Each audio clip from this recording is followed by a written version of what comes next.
ராசினியர்களுக்கு வணக்கம்.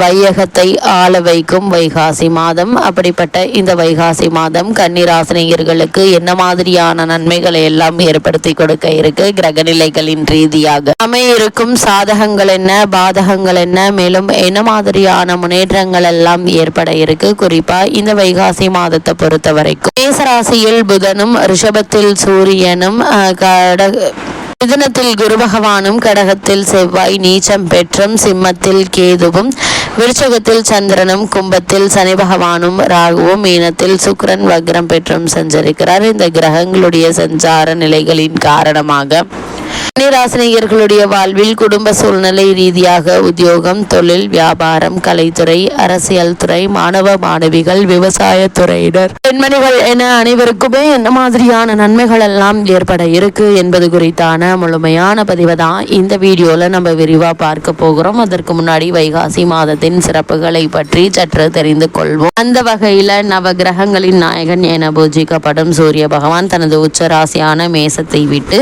சுக்கிரனின் வீடான ரிஷபராசியில் சஞ்சரிக்கும் காலத்தையே வைகாசி மாதம் என நாம் கொண்டாடுகிறோம்.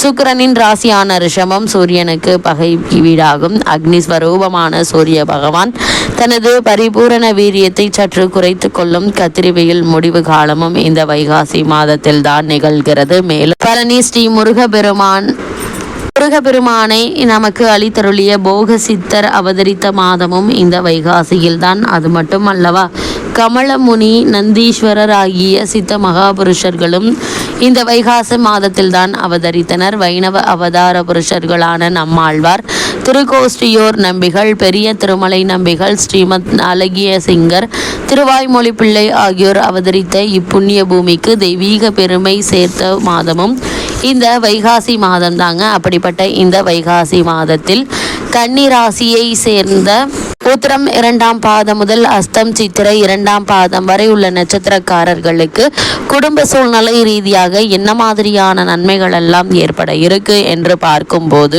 இந்த வகையில கன்னிராசியை சேர்ந்தவர்களுக்கு குடும்ப சூழ்நிலை ரீதியாக என்ன மாதிரியான நன்மைகள் எல்லாம் ஏற்பட இருக்கு. குடும்ப சூழ்நிலை ரீதியாக என்ன மாதிரியான நன்மைகள் எல்லாம் ஏற்பட இருக்கு என்று பார்க்கும்போது, சனி மற்றும் ராகு ஆகிய இரு வீரியம் நிறைந்த கிரகங்களும் உங்களுக்கு அனுகூலமாக நிலை கொண்டிருக்கிறாங்க இக்காலகட்டம் முழுவதுமே. அது மட்டும் இல்லாம சுக்கிரன் உங்களுக்கு சாதகமாக இருக்கிறார். அதன் பிறகு இந்த மாதம் முடியும் வரை அவர் அனுகூல நிலையில் சஞ்சரிக்கிறாருங்க. இதனால் வருமானம் என்பது கன்னிராசினியர்களுக்கு திருப்திகரமாக இருக்கக்கூடிய காலகட்டமாக அமைஞ்சிருக்குதுங்க. அதே போல வருமானமும் திருப்திகரமாக இருக்குங்க. எதிர்பாராத செலவுகளினால் சேமிப்பதற்கு சாத்தியக்கூறு கிடையாது என்றாலும் கூட கடன் வாங்க வேண்டிய நிர்பந்தம் இருக்காதுங்க. அதே போல திட்டமிட்டு செலவு செய்வது நல்லது. கன்னிராசினியர்கள் திருமண சம்பந்தமான முயற்சிகளை மேற்கொண்டு வருபவர்களுக்கு நல்ல ஒரு வரன் அமையுங்க. அதற்கான முயற்சிகளை இப்போது நீங்கள் தாராளமாக மேற்கொள்ளலாங்க. குறிப்பா மீனராசியில் சஞ்சரிக்கும் குரு பகவானுடைய காரணமாக அதிக அலைச்சலும் பிரயாணங்களும் அசதியை ஏற்படுத்தினாலும் கூட நல்ல ஒரு வரன் அமையும் என்பதுல எந்த ஒரு சந்தேகமும் கிடையாதுங்க. உஷ்ண சம்பந்தமான சரும பாதிப்புகள் ஏற்பட்டு எளிய சிகிச்சை மூலம் குணம் ஏற்படும்.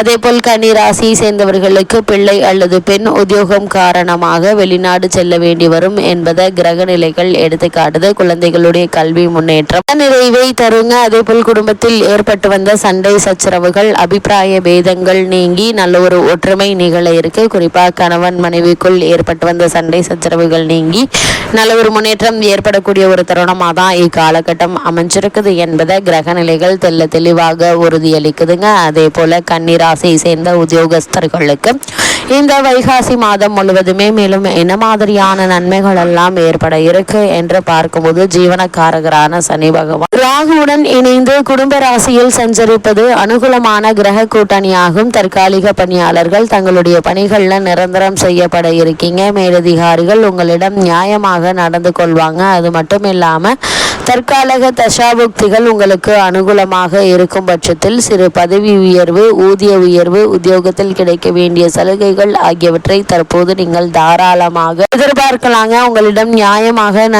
மேலதிகாரிகள் நடந்து கொள்வாங்க. தற்போது நடைபெற்று வரும் தசாபுக்திகள் அனுகூலமாக இருக்கும் பட்சத்தில் தற்காலிக பணியாளர்களுக்கு பணி நிரந்தரம் செய்யப்படுவதற்கான வாய்ப்புகளும் இருக்கு. அதே போல் வெளிநாடு சென்று பணியாற்ற வேண்டும் என்ற விருப்பம் இருந்துச்சு அப்படின்னா அதற்கான முயற்சிகளையும் தற்போது நீங்கள் தாராளமாக மேற்கொள்ளலாங்க. பணிச்சுமை சற்று அதிகமாக இருக்கும். இருந்தாலும் இக்காலகட்டங்களில் கன்னிராசியை சேர்ந்த உத்தியோகஸ்தர்களுக்கு பொறுமை நிதானம் அவசியங்க. அதே போல் தொழில் மற்றும் வியாபாரம் செய்பவர்களை பொறுத்தவரை குரு பகவானுடைய சஞ்சார நிலையின் காரணமாக சந்தையில் கடும் போட்டியை நீங்கள் சந்திக்க நேரிடும். இருப்பினும் சனி மற்றும் ராகு உங்களுக்கு பக்கபலமாக நிலை கொண்டுள்ளதால போட்டிகள் அனைத்தையும் முறியடித்து நல்ல ஒரு லாபம் பெற இருக்கீங்க. புதிய முதலீடுகளையும் புதிய கிளைகள் திறப்பதிலும் அளவோடு முதலீடு செய்யலாங்க.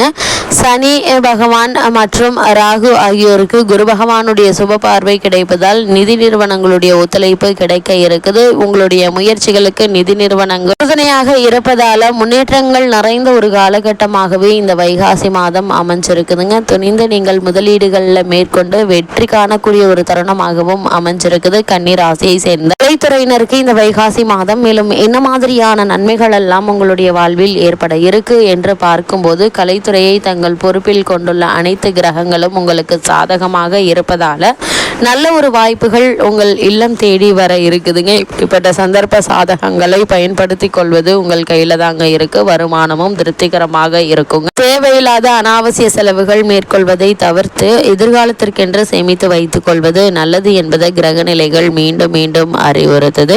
அதே போல் கன்னிராசி சேர்ந்த அரசியல் துறையினரை பொறுத்த வரைக்கும் உங்களுடன் நெருங்கி பழகினவர்களே திரைமறைவில் உங்களுக்கு எதிராக செயல்படுவதற்கான வாய்ப்புகள் இருக்கு. அதனால் கவனத்தோடு இருப்பது நல்லதுங்க. யாரையும் நம்ப வேண்டாம் என்பதை கிரக நிலைகள் மீண்டும் மீண்டும் அறிவுறுத்தது. உங்களுடைய ராசிக்கு வாக்கு அதாவது இந்த காலகட்ட கிரக நிலைகள் அவரது வாக்கு உங்களுக்கு மிகவும் பொருத்தமாக உள்ளது எடுத்துக்காட்டுது. செயலும் பேச்சிலும் அதிக ஜாக்கிரதையாக இருக்க வேண்டும் என்பதை கிரக நிலைகள் மீண்டும் மீண்டும் அறிவுறுத்துதுங்க. கன்னிராசியை சேர்ந்த மாணவ மாணவிகளுக்கு இந்த வைகாசி மாதம் மேலும் என்ன மாதிரியான முன்னேற்றங்கள் எல்லாம் ஏற்பட இருக்கு என்று பார்க்கும்போது படிப்பில் சோர்வும் அசதியும் ஏற்படுங்க. பாடங்கள்ல மனம் படிவது சற்று சிரமமாக இருக்கும். அதே போல இக்காலகட்டங்களில் ஆசிரியர்களுடைய ஆதரவு உதவியும் விளையாட்டுகள் பேச்சு போட்டிகள் ஆகியவற்றில் வெற்றி கனியை எட்டி பிடித்து விடுவீங்க என்பதை எடுத்து காட்டுது. கன்னிராசியை சேர்ந்த விவசாயத்துறையினருக்கு மேலும் என்ன மாதிரியான நன்மைகள் எல்லாம் உங்களுடைய வாழ்வில் ஏற்பட இருக்கு என்று பார்க்கும்போது விளைச்சலும் வருமானமும் எதிர்பார்க்கும் அளவிற்கு சற்று குறைவாகவே இருக்குங்க. கடின உழைப்பினாலும்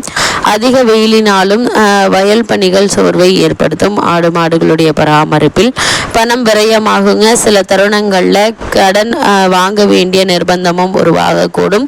கூடுமான வரியில் தவிர்க்க முயற்சி செய்யுங்க. கடனை விட கூடிய விஷயம் வேற எதுவும் கிடையாது என்பதால் கவனத்தோடு இருப்பது நல்லது. கன்னிராசியை சேர்ந்த பெண்மணிகளை பொறுத்த வரைக்கும் இக்காலகட்ட கிரக நிலைகளின்படி அதிக நன்மைகளை நீங்கள் எதிர்பார்க்க முடியாது. வருமானத்திற்குள் குடும்ப செலவுகளை சமாளிப்பது நல்லது என்பதை கிரக நிலைகள் அறிவுறுத்தது. கன்னிராசினியர்களுக்கு இந்த வைகாசி மாதம் கிரக நிலைகளின் ரீதியாக கூறப்படும் பரிகாரம் என்ன என்று பார்க்கும்போது திட்டமிட்டு சிக்கனமாக செலவு செய்வது பணப்பற்றாக்குறை ஏற்படுவது தவிர்க்க உதவுங்க. அதே போல் குன்றத்தோரடும் குமரன் திருக்கோவில் ஒன்றில் தரிசனம் சிறந்த பரிகாரமாகும். செல்லும் போது நெய் தீபம் ஏற்றி வைத்து வழிபடுங்க. எண்ணற்ற நன்மைகள் ஏற்படும்.